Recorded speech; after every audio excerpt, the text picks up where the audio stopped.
তাবারাকাল্লাযী বিয়াদিহিল মুলকু ওয়া হুয়া আলা কুল্লি শাইইন কাদির। ফজরের আলো ফোটার আগে আকাশের তারকারা যখন বিদায় নিতে শুরু করে, তখন আকাশের দিকে তাকালে আপনি এর সৌন্দর্য দেখে মুগ্ধ হয়ে যাবেন। আর ভোরের আলো ফোটার সাথে যখন একটি দুটি পাখি বাতাসে ভর দিয়ে উড়ে যায়, তখন একবার ভেবে দেখেছেন কি তারা আসলে কার আকাশে উড়ে, কার বাতাসে ঘুরে?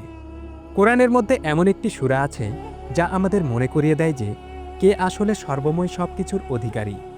এটি সূরা মুলক, শাসন ক্ষমতার অধ্যায়, একটি ঐশ্বরিক সিম্ফনি যা জ্ঞান, শক্তি ও চিন্তাকে একটি সুতোয় বাঁধে।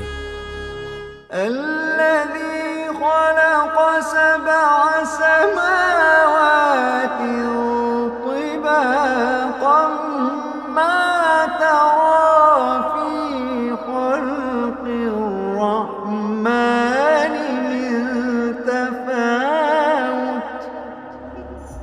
যিনি সৃষ্টি করেছেন ৭ আসমান একটির উপর আরেকটি। তোমরা মহাদয়াময়ের সৃষ্টিকার্যে কোনরূপ অসামঞ্জস্য দেখতে পাবে না। তোমরা আবার দৃষ্টি ফিরিয়ে দেখো, কোনো দোষ ত্রুটি দেখতে পাও কি?